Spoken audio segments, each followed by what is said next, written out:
الحمد للہ رب العالمین والصلاة والسلام علی سید الانبیاء والمرسلین اما بعد فاعوذ باللہ من الشیطان الرجیم بسم اللہ الرحمن الرحیم رب اشرح لی صدری ویسر لی امری واحلل عقدۃ من لسانی یفقهوا قولی سبحانک لا علم لنا الا ما علمتنا انک انت العلیم الحکیم اعوذ باللہ من الشیطان الرجیم بسم اللہ الرحمن الرحیم فأزلہما پس پسلا دیا ان دونوں کو، ورغلایا ان دونوں کو۔ کس نے ورغلایا؟ الشیطان، شیطان نے۔ ازل زا کے ساتھ، اس کا معنی پسلانا، ورغلانا کسی کو جو ہے نا وہ، تو اسی لیے ازل او ازل آتا ہے، تو ضاد کے ساتھ اور معنی ہے، ضا کے ساتھ اور معنی، زا کے ساتھ اور معنی۔ تو فازل پس پسلایا ان دونوں کو شیطان نے، عنہا اس سے، عنہا اس سے،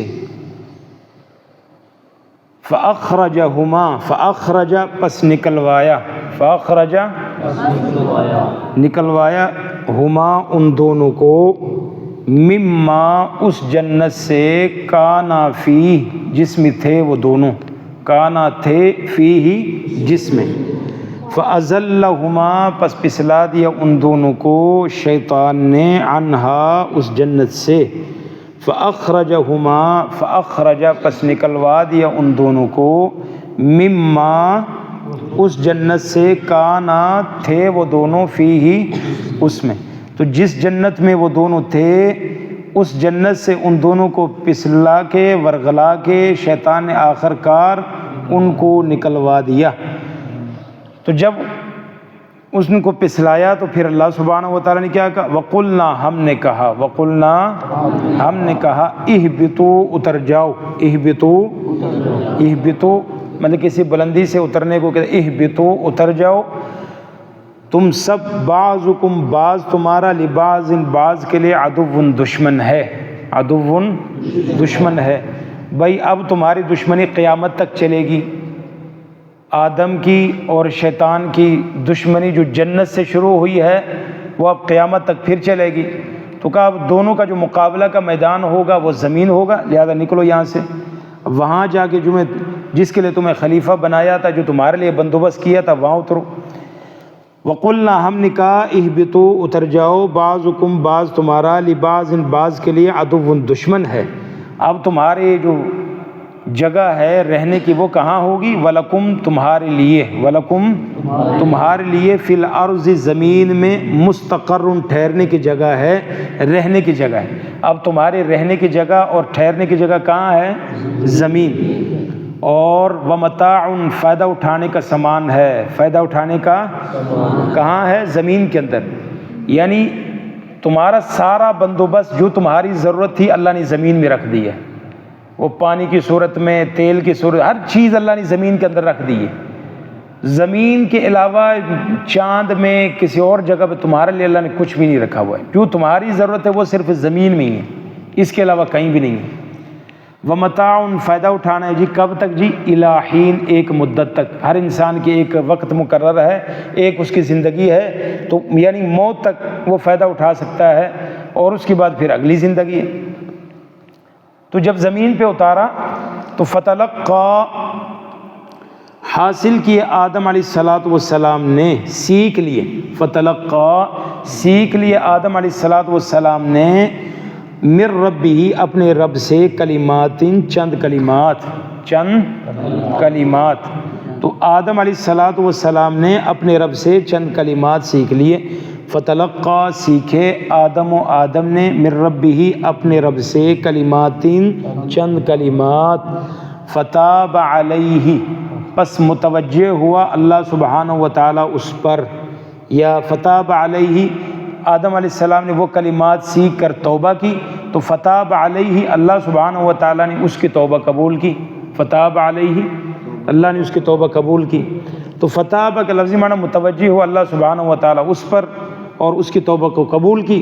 انہو بے شک وہ اللہ سبحانہ و تعالیٰ وہی التواب بہت زیادہ توبہ قبول کرنے والا ہے, بہت زیادہ توبہ قبول کرنے والا, الرحیم اور بہت ہی نہایت ہی وہ رحم کرنے والا ہے.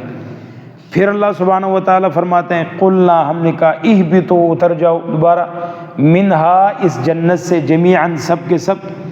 اب تم نے یہاں سے اترنا ہے, زمین پر جانا ہے, دوبارہ تم نے اس جنت کو حاصل کرنا تمہارا جو ہے زندگی کا مقصد ہے, اور تم نے یہی حاصل کرنا ہے کیونکہ یہ دیکھ لیا. فَإِمَّا يَأْتِيَنَّكُمْ لیکن تمہیں وہاں ایسے نہیں چھوڑا جائے گا, بلکہ تمہارے پاس میری رہنمائی ہوگی, گائیڈ بک ہوگی, تمہیں سمجھایا جائے گا, اس راستے پر چل کر دوبارہ تم نے جنت کو حاصل کر سکتے ہو. فَإِمَّا يَأْتِيَنَّكُمْ اور اسی علم کی وجہ سے تمہیں فضیلت حاصل ہوئی ہے, یہی علم حاصل کر کے دوبارہ تم جنت حاصل کر سکتے ہو. فَإِمَّا يَأْتِيَنَّكُمْ پس آئے تمہارے پاس منی, فَإِمَّا پس اگر, يَأْتِيَنَّكُمْ آئے تمہارے پاس, منی میری طرف سے, ہدن ہدایت, تو فمن پس جس نے تبع پیروی کی, ہدا یا میری ہدایت کی, فلا خوف نہ کوئی خوف ہوگا ان پر, ولا ہم یحزنون نہ وہ غمزدہ ہوں گے. والذین اور وہ لوگ جو ہدایت کی پیروی نہیں کریں گے, کفروا جنہوں نے کفر کیا, وکذبوا جٹلایا بآیاتنا ہماری آیتوں کو, عمل بھی نہیں کیا اور کہا کہ ویکھی جائے گی اگلی زندگی کس نے دیکھا ہے بھائی, کیا ہوگا بعد میں دیکھیں گے. اولئک یہی لوگ اصحاب النار آگ والے ہوں گے, اصحاب مانے والے, نار مانے آگ, یہ آگ والے ہوں گے. ہم فیہا وہ اس میں, ہم وہ فیہا اس آگ میں, خالدون ہمیشہ رہیں گے, وہ اس میں ہمیشہ رہیں گے. اچھا جی, تھوڑی سی مختصر سی بات کرتے ہیں, جہاں سے چھوڑا تھا وہاں سے. ایک سوال آیا تھا تقدیر کے بارے میں. ایک تو آپ 6 کلمے کہتے ہیں نا, ایک ہیں ایمان, 6 چیزوں پر ایمان لے کے آتے ہیں, 6 چیزوں پر ایمان. تو سب سے پہلے کیا, آمنتم باللہ و ملائکتی و کتبی و رسولی والیوم الاخر والقدر خیری و شری, یعنی 6 چیزیں ہیں. تو 6 میں سے تقدیر پر ایمان بھی لازمی ہے, تقدیر پر ایمان بھی, اس کے بغیر گویا کہ کسی کا ایمان مکمل نہیں ہے. ہمارے جو ہے نا پہلے جو فرقے گزرے ہیں گمراہ فرقے, ان میں 2 فرقے گزرے ہیں, ایک فرقہ جبریہ کا ہے, ایک قدریہ کا ہے. یعنی جبریہ کہتے ہیں بھائی بالکل بھائی, ایک معتزلہ کا ہے. کچھ ایسے لوگ تھے وہ کہتے تھے بھائی یہ انسان مجبوری محض ہے, جو بھی کرتا ہے یہ مجبور ہے, یہ کچھ نہیں کر سکتا. اور دوسرا کہتے تھے نہیں, انسان بالکل آزاد ہے. تو یہ دونوں باتیں درست نہیں ہیں. اصل میں جو تقدیر ہے یہ اتنا پیچیدہ مسئلہ بھی نہیں ہے, لیکن عام لوگوں کے لیے پیچیدہ بھی ہے. جیسے نبی علیہ السلام ایک بار باہر نکلے, آپ نے دیکھا صحابہ کرام وہ تقدیر کے مسئلے میں بحث میں پڑے ہوئے ہیں. آپ بڑے غصے ہوئے کہ تم اس مسئلے میں پڑے ہوئے. بھئی ایک چیز ہے, مطلب تقدیر کا مطلب یہ کہ ایک چیز ہے. مثال کے طور پر ہم میں سے کسی نے ایک چیز دیکھی نہیں ہے اور ہم لگے ہوئے چیمی گوئیاں میں ہوں, تو نتیجہ کیا نکلے گا؟ کوئی ایک بھی ہم میں سے سیدھی بات نہیں کرے گا, کیونکہ دیکھی تو کسی نے بھی نہیں ہے, سارے اٹکل پچو ہی لگائیں گے. اسی لیے ہمیں کہا کہ تقدیر پر بس ایمان رکھو, تمہاری عقل ہی محدود ہے, تمہیں سمجھ نہیں آتی. تقدیر کا مطلب یہ ہے کہ اللہ سبحانہ و تعالیٰ کا علم جو اس نے پہلے لکھا ہوا ہے کائنات میں کیا ہونا ہے کیا ہوگا. تو اسی طرح نبی علیہ السلام نے فرمایا قیامت کے قریب کچھ لوگ آئیں گے اور کہیں گے فلانی چیز کو فلانی نے بنایا, فلانی کو فلانی نے بنایا, زمین کو اللہ نے بنایا, فلانی چیز کو اللہ نے بنایا. کہیں گے اللہ کو کس نے بنایا؟ نعوذ باللہ. شیطان تو یہ دھوکہ دے گا. تو فرمایا جب یہاں تک پہنچو, ان لوگوں سے بھی پناہ پکڑو, شیطان سے بھی پناہ پکڑو, اعوذ باللہ پکڑو, پڑھو اور پڑھو هو الاول والآخر والظاہر والباطن وهو بكل شيء علیم. یعنی تقدیر, مختصر بات کرتے ہیں, تقدیر اللہ سبحانہ و تعالیٰ کا علم ہے اور جو کبھی ادھر سے ادھر نہیں ہوتا. یعنی بالکل ایسے ہی ہے جیسے آپ ماشاءاللہ سارے استاد ہیں, آپ کو پتہ ہوتا ہے اپنے شاگردوں کا یہ کس لیول کا ہے, کس ذہن کا ہے اور یہ کتنے نمبر لے سکتا ہے. بعض اوقات استاد کہتا ہے لکھ لو بھائی یہ اتنے نمبر لے گا, یہ اتنے نمبر لے گا. اور بعض اپنے شاگردوں کو دیکھ کے کہتا اگر تیری یہی کرتوتیں رہیں اور یہی عادتیں رہیں اور تو نے محنت نہ کی بھئی تو ساروں میں فیل ہے۔ اب وہ بچہ کہے اور فیل ہو جائے اور بعد میں کہ استاد جی تجھے آپ تو کیسے تجھے فیل ہو جانا، تو میں تو فیل ہو گیا۔ بھئی استاد نے اس کو مجبور کیا۔ استاد کا تو ایک تجربہ تھا، ایک علم تھا۔ جیسے اسماعیل خطیب رحمۃ اللہ علیہ خطیب گزرے ہیں، لاہور کے خطیب تھے، فرماتے ہیں کہ ہم میٹرک میں 9ویں 10ویں میں پڑھتے تھے، 100 سے اوپر ہماری تعداد تھی، تو ہمارے جو پرنسپل تھا، ہیڈ ماسٹر نے دیکھ کے کہا تم میں سے زیادہ سے زیادہ 16 بچے ٹوٹل آگے جائیں گے، مطلب جو آخر تک پڑھیں گے۔ بھئی اللہ کی کرنی ایسے 16 ہی ہم آگے گئے۔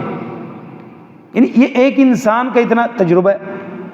ایک انسان تجربے کی بنیاد پر ایک بات کرتا ہے تو اس کی بات جو ہے نا وہاں تک جاتی ہے۔ تو اللہ سبحانہ و تعالیٰ کا تو سب علم۔ دوسری بات یہ کہ تقدیر کا بہانہ بھی انسان نہیں بنا سکتا ہے۔ بھائی مجھے پتہ ہی نہیں تقدیر میں کیا لکھا ہوا ہے، میرا کام ہے بس ایمان رکھنا، تقدیر میں کیا لکھا ہوا ہے کسی کو پتہ ہی نہیں۔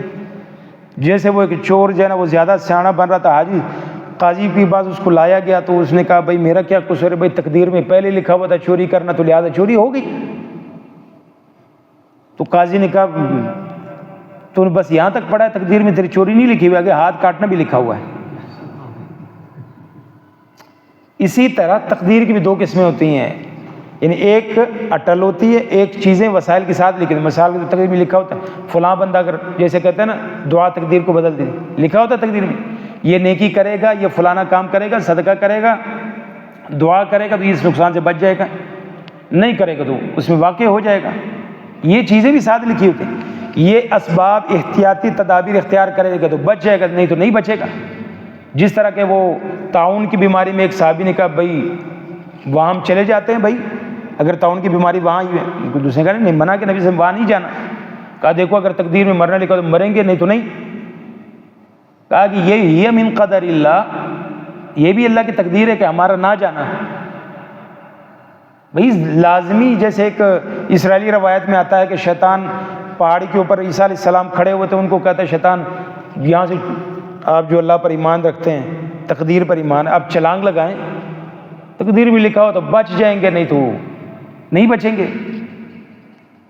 تو عیسیٰ علیہ السلام نے کہا شیطان، اللہ سبحانہ و تعالیٰ کو اختیار ہے کہ وہ بندے کو آزمائے، بندے کو اختیار نہیں کہ وہ اللہ کو آزمائے کہ کیا لکھا ہوا ہے۔ ہمارا کام یہ جو شریعت نے ہمیں بتایا ہم اس پر عمل کریں۔ تو یہ تو اللہ سبحانہ و تعالیٰ نے کسی کو مجبور نہیں کیا ہوا بھائی وہ ایسے لکھا ہوا تو فریق فی الجنہ و فریق فی السعیر، اللہ نے اپنے علم کے ذریعے سے لوگوں کو بتلایا ہوا ہے، یہ جنتی ہے یہ جنمی ہے۔ اللہ کو علم ہے، اللہ کو پتہ ہے ہماری کرتوتوں کا، کس نے کیا کرنا ہے اس کو پتہ ہے، مجبور وہ کسی کو نہیں کرتا۔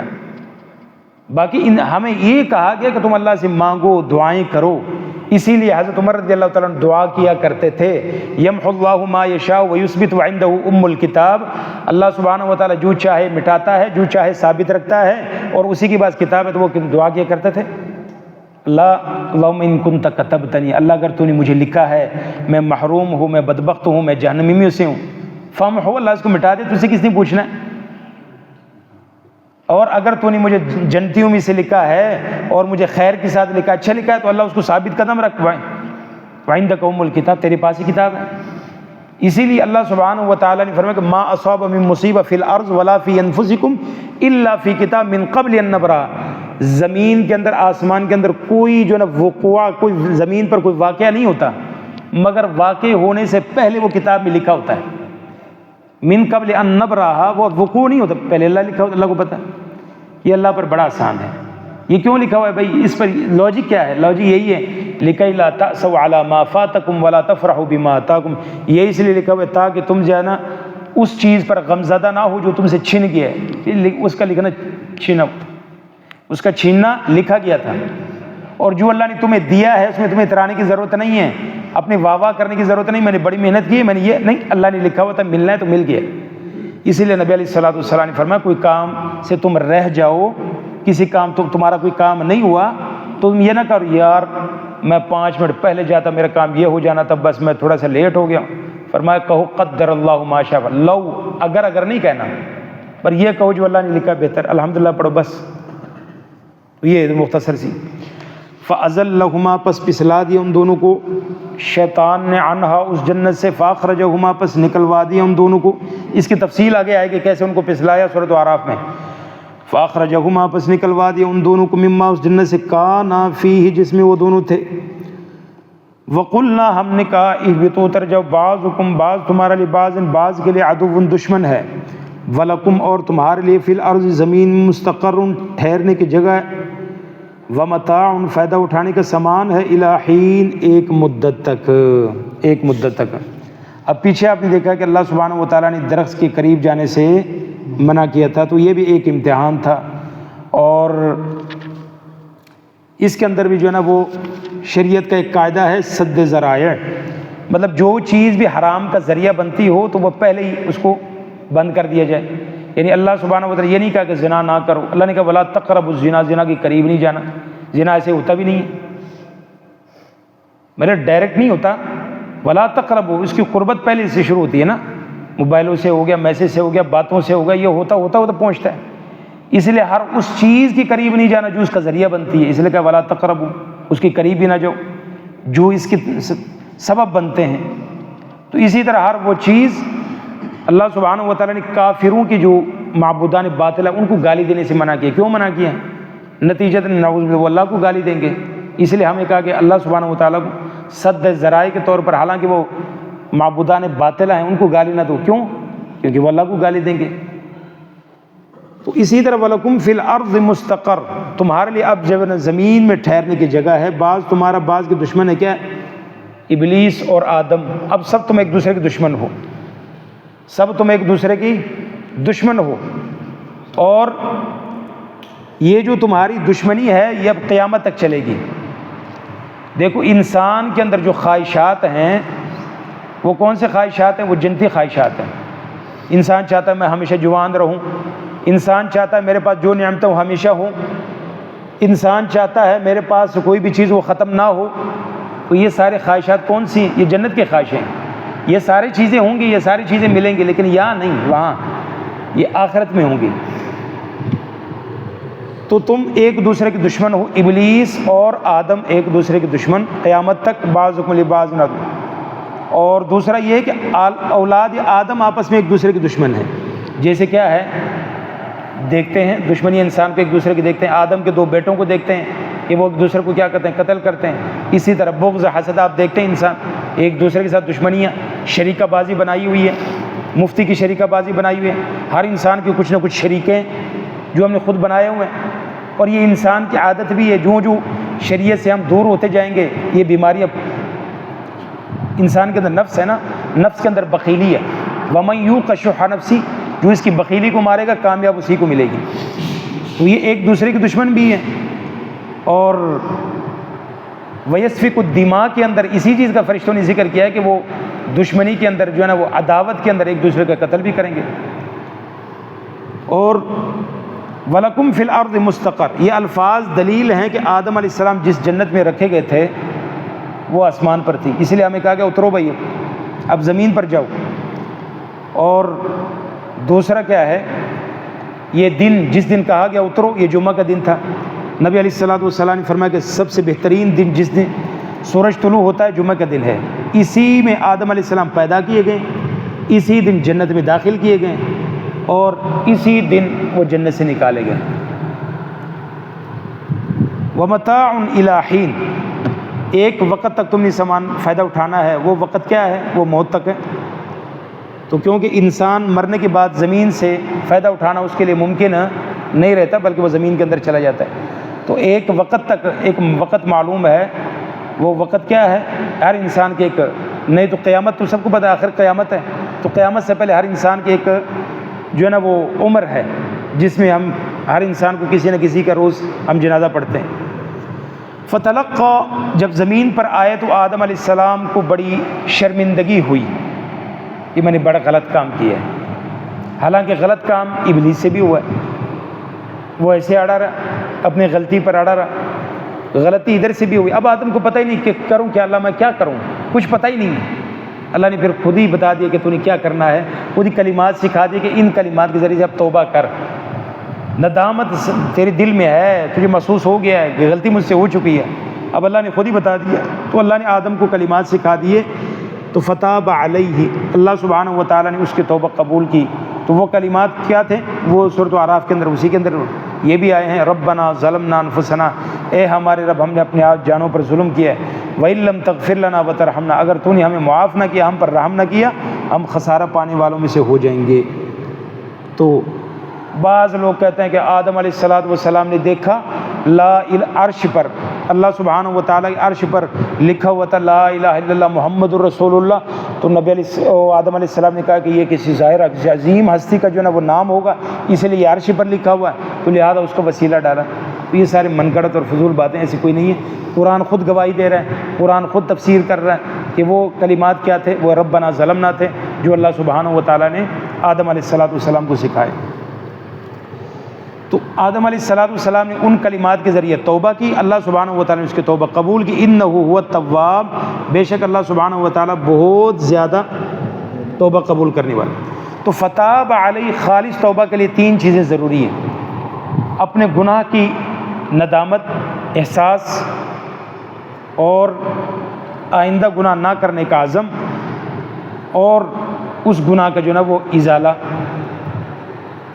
یعنی ازالہ تو تب ہوگا جب وہ بالخصوص اس کا تعلق بندوں کے ساتھ ہے، بھائی وہ جو ہے نا وہ لوگوں کا حق مارتا رہے اور کہے کہ میں توبہ کرتا ہوں، ایسے نہیں۔ وہ جو حق ہے، جو اس کے اوپر حق ہے، وہ حق واپس کرنا پڑے گا، پھر اللہ سبحانہ و تعالیٰ سے توبہ کی جائے گی، اور اس سے بھی جس کے ساتھ زیادتی کی پھر اس سے بھی معافی مانگی جائے گی۔ تو اور فتاب علیہ سے معلوم ہوا کہ گناہ کے اثرات یہ کوئی لازمی نہیں ہے کہ ان کے نتیجے میں ہی انسان کو سزا ملے، وہ اللہ سبحانہ و تعالیٰ کی مرضی ہے۔ اللہ چاہے تو بعض اوقات کسی مصیبت کے ذریعے اس کے گناہوں کو معاف کر دے، اگر اس نے معافی مانگی ہے تو معافی کے ذریعے سے ہی اس کو جو نا وہ معاف کر دے۔ اب اللہ سبحانہ و تعالیٰ کی، ہاں انسان توبہ کرے تو توبہ کی وجہ سے اس کا جو گناہ کا اثر ہے وہ ختم ہو جاتا ہے، توبہ کی وجہ سے۔ توبہ کے بعد استغفار کرے تو نبی علیہ السلام نے فرمایا کہ یہ استغفار پالش کا کام کرتا ہے، بالکل ختم ہو جاتا ہے، اس کو مٹا دیا جاتا ہے۔ تو پھر اللہ سبحانہ و تعالیٰ نے پھر دوبارہ کہا قلنا، ہم نے کہا اہبطوا، اتر جاؤ اس سے جمیعاً، سب کے سب یہاں سے اب اتر جاؤ۔ یعنی توبہ کی قبولیت کے بعد پہلا حکم دوبارہ دہرایا، مقصد یہ ہے کہ گناہ کی معافی کے باوجود اب تمہیں تمہارے اولاد کو زمین پر رہنا ہے۔ اب یہ نہیں ہے، مطلب یہ ہے کہ چلو ٹھیک ہے تمہاری معافی تلافی ہو گئی ہے تو لہٰذا اب دوبارہ جنت میں نہیں، اب جانا تھلے ہی ہے، زمین پر ہی جانا ہے، اب تمہارا یہاں رہنا نہیں ہے۔ دوبارہ اس کو دہرا دیا گیا، اور ساتھ ساتھ ہمیں بتا دیا گیا ہے کہ فَإِمَّا يَأْتِيَنَّكُمْ، پس آئے تمہارے پاس، یعنی اصل مقصد تو تمہارے لیے زمین ہی تھی، وہ تو بطور آزمائش تمہیں رکھا گیا۔ انی جاعل فی الارض خلیفہ، زمین کے لیے تمہیں چنا گیا تھا۔ تو فَإِمَّا يَأْتِيَنَّكُمْ، پس آئے تمہارے پاس میری طرف سے کوئی ہدایت، فمن تبع، جس نے پیروی کی میری ہدایت کے، تو نہ کوئی خوف ہوگا اس پر، ولا هم يحزنون، نہ کوئی وہ غمزدہ ہوں گے۔ اب اس جنت میں واپسی کے لیے تمہیں اس ہدایت اور راستے پر چلنا ہوگا جو میری طرف سے تمہارے پاس آئے گی، قرآن کی شکل میں یہ راہ بتائے گا، اسی پر تمہیں چلنا ہوگا۔ اس پر چلے گا تو کیا دو چیزیں ہوں گی، ایک خوف، ایک غم۔ خوف ہمیشہ انسان کو مستقبل کا ہوتا ہے، او پتہ نہیں کی بنے گا جی، پتہ نہیں کیا بنے گا، یہ بچہ پڑھ نہیں رہا، پتہ نہیں بعد میں اس کا کیا بنے گا، وہ بس ڈرتا ہی رہتا ہے۔ اور غم ہمیشہ مستقبل کا ہوتا ہے، یار فلانا میرے کو بڑا چانس مجھے ملا تھا وہ میں نے ضائع کر دیا، فلانا بڑا وقت آیا تھا وہ میں نے ضائع کر دیا۔ تو جنتی جنت میں جائیں گے، ان کو نہ خوف ہوگا نہ غم ہوگا، باقی سارے ڈرے ہوئیں گے۔ تو گویا کہ یہ اصل کامیابی ہے۔ تو فَإِمَّا يَأْتِيَنَّكُم مِّنِّي هُدًى، مخاطب آدم ہیں اور ان کی بیوی ہیں اور ان کی ساری اولاد ہے، کہ میری طرف سے تمہارے پاس رسولیں آئیں گے، ہدایت کے ذریعے آئیں گے۔ ہدایت کا یہ سلسلہ آدم علیہ السلام سے شروع ہوتا ہے اور نبی علیہ السلام پر یہ کیا ہوتا ہے، ختم ہوتا ہے۔ اور اب یہ قرآن جو رشد ہدایت ہے، یہ ہمیں ہدایت کے راستے بتاتا ہے، جو پیچھے ذکر ہو چکا ہے۔ ہم نے اللہ سے ہدایت مانگی تھی، اللہ نے کہا یہ ہدایت ہے، پڑھتے جاؤ، ہدایت حاصل کرو۔ اب جو ہدایت کو نہیں مانیں گے، والذین، وہ لوگ جنہوں نے کفر کیا اور جھٹلایا ہمارے آیات کو، اولئک اصحاب النار، یہی لوگ آگ والے ہیں، ہم فیہا خالدون، وہ اس پہ ہمیشہ رہیں گے۔ تو اللہ سبحانہ و تعالی ہمارے شمار اہل جنت میں فرمائے اور اہل جہنم سے اور آگ والوں سے ہم سب کی حفاظت فرمائے، ہمارے اولاد کے آنے والے نسلوں کی حفاظت فرمائے۔ سبحانک اللہم و بحمدک، اشہد ان لا الہ الا انت، استغفرک و اتوب الیک۔